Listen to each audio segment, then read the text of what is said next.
नमस्कार, good evening. बहुत स्वागत है आप सबका। 10 बजे रात पूरे दिन की बात लेकर हाजिर हूं मैं पुनीत पाठक। दिन भर की आपाधापी व्यस्तताओं के बाद अक्सर आपकी दिन की खबरें मिस हो जाती हैं, इसलिए इस वक्त हम आपके लिए लेकर आते हैं दिन भर का एक कंप्लीट बुलेटिन। तो रात में सुकून के साथ आप इस वक्त सारी खबरों को जान सकते हैं। निश्चिंत होकर पूरा अपडेट आपको हम देते हैं। चलिए शुरुआत करते हैं 10 बजे रात पूरे दिन की बात से। बिजली उपभोक्ताओं के लिए आज एक अच्छी खबर। अतिरिक्त सुरक्षा निधि लिए जाने का चौतरफा विरोध झेलने के बाद Chhattisgarh state power distribution company ने फिलहाल अतिरिक्त सुरक्षा निधि की वसूली पर रोक लगा दी है। बीपीएल से घरेलू श्रेणी में परिवर्तित हुए 3,42,000 उपभोक्ताओं से अतिरिक्त सुरक्षा निधि की मांग की गई थी, जिसको लेकर लगातार शिकायतें थीं। इन शिकायतों को देखने के बाद सभी उपभोक्ता जो पहले बीपीएल कैटेगरी में आते थे, जिनकी खपत बढ़ने से अब वे सामान्य घरेलू श्रेणी के उपभोक्ता बन गए, उनके बिल में जोड़ी गई अतिरिक्त सुरक्षा निधि की राशि को फिलहाल वसूल नहीं किया जाएगा। यह फैसला हो चुका है। इस फैसले से बिजली उपभोक्ताओं के एक बड़े वर्ग को राहत मिलेगी। जिनके बिल में अतिरिक्त सुरक्षा निधि जोड़ी गई थी, उनको इसका लाभ मिलेगा। जिन उपभोक्ताओं ने अतिरिक्त सुरक्षा निधि समेत अक्टूबर महीने का बिल जमा कर दिया है, उनकी राशि को अगले बिल में समायोजित किया जाएगा, एडजस्ट किया जाएगा।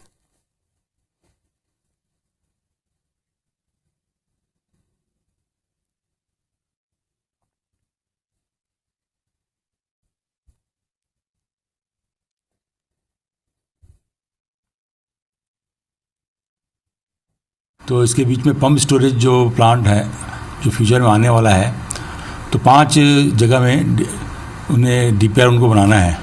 तो उसके लिए एमओयू साइन किया हमने। तो ग्रीन एनर्जी से एज ए पंप पानी को ऊपर चढ़ाएंगे, और जब पीक लोड के समय, जो शाम के समय बिजली बहुत महंगी रहती है या गर्मी के समय अवेलेबल ही नहीं रहती है, तो उस समय ये एज ए बैटरी काम करेगा। जस्ट लाइक ए बैटरी है, समझ जाइए। ये मध्य प्रदेश के 4.5 लाख पेंशनर्स की महंगाई राहत 5% बढ़ाने के आदेश सरकार ने जारी कर दिए हैं। मुख्यमंत्री शिवराज सिंह चौहान ने वित्त विभाग के प्रस्ताव को अनुमति दी थी, जिसके बाद आज इसके आदेश जारी कर दिए गए। पेंशनर्स को फिलहाल 28% की दर से महंगाई की राहत मिल रही है। इस वृद्धि के बाद 7वां वेतनमान ले रहे पेंशनर्स को 33 और 6ठा वेतनमान लेने वाले पेंशनर्स को 201% की दर से महंगाई की राहत मिलने वाली है। प्रदेश सरकार कर्मचारियों की महंगाई भत्ते और पेंशनर की महंगाई राहत में 14% की वृद्धि करने का फैसला पहले ही कर चुकी है। तो आज एक अच्छी खबर मिली है। महंगाई भत्ता बढ़ाने बाबत आदेश मध्य प्रदेश के पेंशनर्स के लिए एक बड़ी राहत लेकर आया है। सीएम शिवराज ने वित्त विभाग के प्रस्ताव को अनुमति दे दी है और अब इस पर मोहर लगने के बाद 28% की दर से महंगाई की राहत जो फिलहाल मिल रही है, इसमें इजाफा होगा। 4.5 लाख पेंशनर्स का 5% महंगाई भत्ता इसके बाद बढ़ जाएगा। महंगाई भत्ता बढ़ाने का आदेश जारी हो चुका है, यानी ये राहत तुरंत मिलनी शुरू हो जाएगी।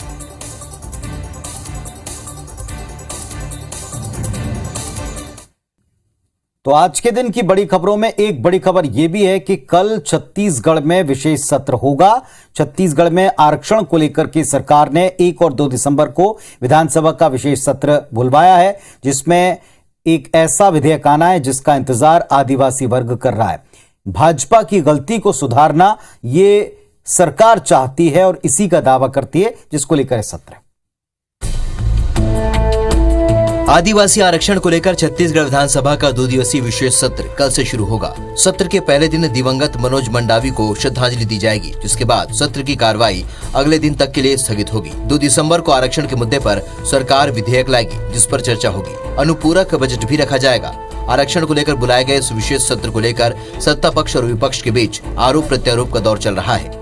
विधानसभा के विशेष सत्र को लेकर सीएम भूपेश बघेल ने कहा है कि भाजपा की गलती से सभी वर्गों का नुकसान हुआ है, उसे सुधारने के लिए बिल ला रहे हैं। बीजेपी समर्थन करे, हम तो चाहेंगे कि इस बिल को तुरंत सर्वसम्मति से पारित करे। अध्यादेश कहाँ से यार, ये तो बिल है। हाँ, अध्यादेश तो राज्यपाल के पास भेजते तब अध्यादेश होता है। ये तो सीधा सीधा बिल पारित कर रहे हैं, इसमें अध्यादेश नहीं है। इधर पूर्व मुख्यमंत्री डॉक्टर रमन सिंह और बृजमोहन अग्रवाल ने विधानसभा के सत्र पर अपनी राय रखी है। सरकार ने जानबूझकर जिस प्रकार मामले को न्यायालय में कमजोर बनाया, हाई कोर्ट और सुप्रीम कोर्ट में अच्छे वकील न खड़ा करने की वजह से 2 नुकसान उठाना पड़ा अनुसूचित जनजाति के लोगों को। ये तो अब भानु प्रतापपुर चुनाव आ गया और ये इनके गले की फांस बना हुआ है, और वैसे भी इसके लिए इन्होंने इस सत्र को बुलाया है और ये विधेयक पास कर रहे हैं। अब ये कितने दिन तक टिकेगा जनता भी जानती है। विधानसभा के विशेष सत्र पर घमासान जारी है। छत्तीसगढ़ में आरक्षण पर 2 दिसंबर को पूर्ण विराम लग सकता है। तो किसकी भूल है और कौन इसे सुधार रहा है, ये तो फिलहाल जनता को ही तय करना है। लेकिन इतना तय है कि इस सत्र में इस महत्वपूर्ण विषय पर क्या सर्वसम्मति बनती है या इसमें भी बहस की गुंजाइश है, ये देखेंगे हम। भानु प्रतापपुर उपचुनाव के लिए चुनाव प्रचार पूरी तरह चरम पर है। कांग्रेस बीजेपी दोनों दल दिग्गजों के साथ में धुआंधार कैंपेनिंग कर रहे हैं। लंबे अंतराल के बाद एक जोड़ी ने सबका ध्यान इस दौर में खींचा है। वो जोड़ी कौन सी है और उस पर सवाल क्या उठे, देखें।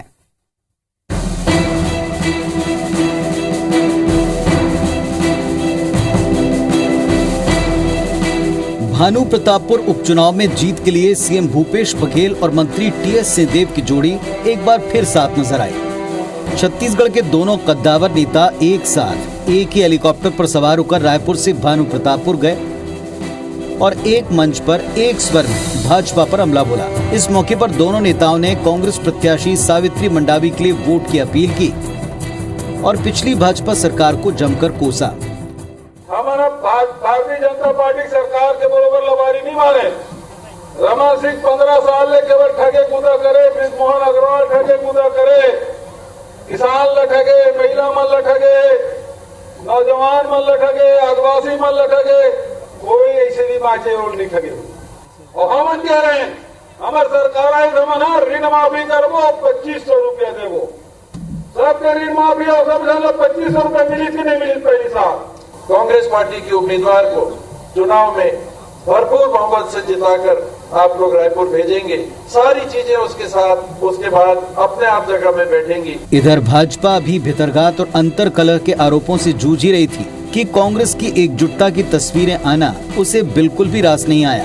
एहसास होना चाहिए कि पार्टी में क्या चल रहा है और जो पार्टी का आज स्थिति है, आंतरिक स्थिति, वो दुनिया में सब जानती है। मुंह में राम बगल में छुरी अगर होगी कि इस मजबूरी में ऊपर के नेताओं के कारण हम एक होकर चलें और अंदर से हम एक नहीं हैं, तो उसका कोई फायदा नहीं होने वाला। बीजेपी के वार पर सीएम भूपेश ने पलटवार करते हुए रमन सिंह की मानसिक स्थिति ठीक न होने की बात कही। रमन सिंह की मानसिक स्थिति ठीक नहीं है लगता है। रमन सिंह की मानसिक स्थिति ठीक नहीं है लगता है। राजनीतिक आरोप प्रत्यारोप के बीच अब ये जनता को तय करना है कि 5 दिसंबर को मतदान के दौरान वो किनका साथ देंगे। बहरहाल उपचुनाव के नतीजों से 2023 की झलक तो मिलेगी, साथ ही नए राजनीतिक समीकरण भी बनते बिगड़ते दिखेंगे।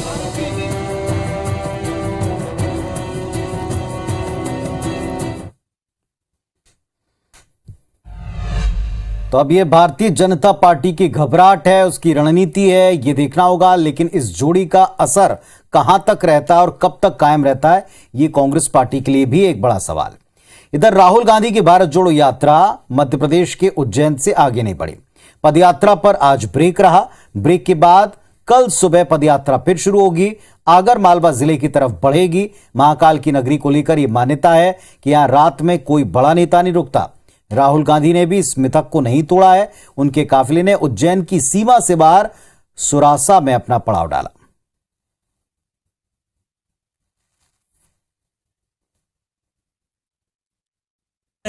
उज्जैन में रात्रि विश्राम नहीं किया। ये गठिया विधानसभा क्षेत्र का ग्राम सुरासा है और इस सुरासा गांव में ही उन्होंने रात्रि विश्राम किया है।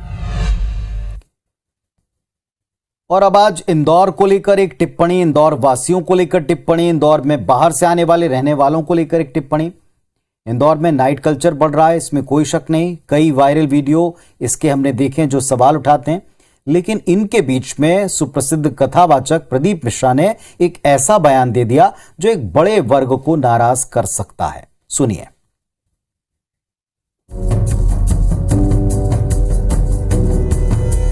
अपने शहर का दाग भी अच्छा लगता है और जिसे कभी देखा ना हो वो भला दागदार सा क्यों लगता है। ये सवाल उस बयान पर है जो मशहूर कथावाचक ने अपनी कथा के दौरान दुनिया के सामने नुमाया कर दिया। कथावाचक प्रदीप मिश्रा का एक विवादित बयान सामने आया है। उन्होंने इंदौर की बेटियों की छवि पर तो दाग नहीं लगने दिया। लेकिन इंदौर में रह रही दूसरे शहरों की बेटियों के आचरण पर सवाल उठा दिए हैं। उन्होंने कहा कि इंदौर में शराब दुकानों पर लड़कियां ज्यादा नजर आती हैं। ये इंदौर की नहीं हो सकती, वो मर्यादा नहीं तोड़ सकती। विजयनगर चौराहे से इधर पे आते हैं तो उधर वो साया जी होटल से और वहाँ विजयनगर चौराहे के बीच में एक मदिरा की दुकान थी। वहाँ छोरे तो कम थे, छोरियाँ ज्यादा थी। हमने उनसे कहा ये जो मदिरा की दुकान पर खड़ी है ये मेरे इंदौर की बेटियां नहीं हो सकती, ये मेरी गारंटी। प्रदीप मिश्रा ने उन तमाम बेटियों पर सवाल उठा दिए जो बाहर से आकर इंदौर में रह रही हैं, भले वो कामकाजी हो या पढ़ाई कर रही हैं। इंदौर की फिजा को, इंदौर की हवा को और इंदौर के वातावरण को ये दूसरे जगह पे आकर यहां कॉलेज में एडमिशन लेकर, जिनके माँ बाप इनको भरोसा कर कर भेजते हैं और वो कॉलेज में रहकर या कहीं कमरा किराए से लेकर, ये बेटियां हमारे इंदौर की फिजा खराब कर रही हैं। इंदौर का वातावरण इतना गंदा नहीं है। ये बयान सुर्खियों में छा गया है। आइए सुनते हैं मंत्री उषा ठाकुर का इस पर क्या कहना है। माननीय ताई जी ने भी सभी की उपस्थिति में एक बैठक भी की है और समग्र चिंतन चल रहा है कि माँ अहिल्या की पावन नगरी है जो संस्कृति संस्कार के कारण पहचानी जाती है। तो यहाँ इसके अनुकूल क्या होना चाहिए, निश्चित रूप से उसी व्यवस्था को लागू करने का मन बनाएंगे और उसका क्रियान्वयन भी कराएंगे। प्रदीप मिश्रा के विवादित बयान पर आम लोगों की प्रतिक्रिया भी सुन लेते हैं। कि जेंट्स अगर शराब पीता है तो वो भी नुकसान है, वो घर पे जाके कहीं बीवी को मारता है, कहीं बच्चे दुखी हैं, रोड पे पड़ा रहता है कहीं पर भी, वो भी तो सिस्टम खराब कर रहा है। तो अगर नियम लागू होता है तो दोनों के लिए बराबर लागू हो। बिना तथ्यों के भावनाओं में आकर कहे गए शब्द कभी कभी गहरे घाव दे जाते हैं। एक कथावाचक का दूसरे शहरों की बेटियों पर बिना किसी आंकड़े के आधार के इस तरह के शब्दों का इस्तेमाल कितना जायज है। शालिनी हार्डिया के साथ रवि हेमराज सिसोदिया, IBC 24 इंदौर। तो अब इस पर जनता ही तय करेगी कि वो पंडित जी के विचारों से कितना सहमत हैं। वैसे कुछ प्रतिक्रियाएं तो आपने देख सुन ली ही हैं। अपराध के आंकड़े ये बताते हैं कि मध्य प्रदेश में हर दिन हर घंटे कोई ना कोई बेटी किसी ना किसी तरह के जुर्म का शिकार होती, लेकिन कभी कभी कोई घिनौना जुर्म ऐसा घाव दे जाता है कि जिंदगी जहन्नुम बन जाती। ऐसा ही कुछ टीकमगढ़ की एक गली में हुआ और फिर घिनौने जुर्म से घायल हुई बेटी की आवाज सरोकारों की पत्रकारिता करने वाला आपका पसंदीदा IBC 24 चैनल बना।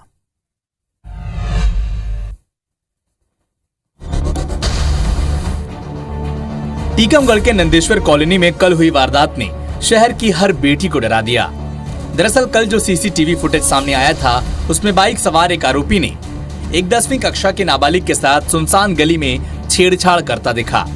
और इस पूरे CCTV फुटेज को देखकर जो सबके जहन में खटका वो ये कि पहले तो ये एक नाबालिग की अस्मिता से खिलवाड़ कर रहा है और दूसरे उसके तेवर ये बता रहे हैं कि उसे कानून का कोई डर नहीं है। लिहाजा IBC 24 इस बेटी की लाज की खातिर इन तंग गलियों में अकेली गुजरने वाली बेटियों की निडरता की खातिर एक मुहिम छेड़ दी। IBC 24 की खबर का ही असर था कि शाम होते होते पुलिस को मामले में FIR दर्ज करनी पड़ी। मंदिर से लौट रही थी, गाड़ी लौटा के लाया और फिर मुझे मारते हुए और चला गया। मोटरसाइकिल लिए था, 19 साल का है, उसको ऐसा लगा कि अब तो कोई उसको पकड़ ही नहीं पाएगा, इस टाइप से एक्ट करता चला गया। बेटी की सुरक्षा पर सवाल उठे तो IBC 24 की टीम टीकमगढ़ की इस गली तक पहुंची। उसने इस गली में गंदे सोच का शिकार हुई बेटी से भी बात की। उसने कहा कि मनचले के चलते उसका घर से निकलना बंद हो गया है और अब सड़कों पर अकेले चलते हुए उसे डर लगता है। बाहर निकलने में डर लगने लगा है। मंदिर के लिए भी मतलब निकलने के लिए भी वो परेशान होती है। वो तो हमारी बेटी के साथ हुआ और दूसरी भाभी के साथ हुआ तो ये बात ज्यादा आ गई है आगे। तो हम लोग सोचते हैं कि CCTV वो कैमरा लगाया जाए। डर तो सबको बना ही रहता है घर से निकलने को लेडीज के लिए। तुम लोगों को डर लगता है कि ऐसा ना हो कि कोई पीछा करे या फिर कोई मतलब ऐसी हरकत कर दे। IBC 24 की मुहिम के बाद पुलिस ने मामले में जल्द ही आरोपी को गिरफ्तार कर लिया। महिलाओं के साथ में, बच्चों के साथ में क्यों हरकतें करते थे ये पकड़ा गया है और इसका नाम जो है सूरज कुशवाहा है। उम्र करीब 19 साल है और ये अनगढ़ गांव का रहने वाला है। टीकमगढ़ का आरोपी तो गिरफ्त में आ गया, लेकिन अगर कोई सूरज फिर कभी बाइक पर बैठकर ऐसा जुर्म का अंधेरा बांटेगा तो हम फिर से बेटियों के हक में खड़े होंगे, क्योंकि सवाल आपका है। टीकमगढ़ की इन्हीं सकरी गलियों में घटिया सोच के सूरज कुशवाहा ने अपनी अश्लील हरकत को अंजाम दिया था, जिसकी वीडियो फुटेज IBC 24 ने प्रमुखता से दिखाई। नतीजा ये हुआ कि सूरज कुशवाहा को पुलिस ने गिरफ्तार करके सलाखों के पीछे पहुंचा दिया है। लेकिन इस बीच सबसे बड़ा सवाल यही है कि इस तरह की घटिया सोच करने की उसकी हिम्मत कैसे हुई। कैमरामैन लोकेंद्र पाल और शैलेंद्र द्विवेदी के साथ नासिर गौरी, IBC 24 टीकमगढ़। तो IBC 24 आपके बीच में लोकप्रियता के साथ साथ अपनी जिम्मेदारी को समझते हुए पहुंचा। आपने हमारा साथ दिया। गुजारिश इतनी है कि थोड़ी हिम्मत आपको भी करनी होगी और हिम्मत के साथ में ऐसे मंचलों का सामना करके इनके खिलाफ खुलकर शिकायत करनी होगी। आज के लिए बस इतना ही। खबरों और अपडेट्स के लिए आप लगातार देखते रहें IBC 24। नमस्कार, शुभ रात्रि।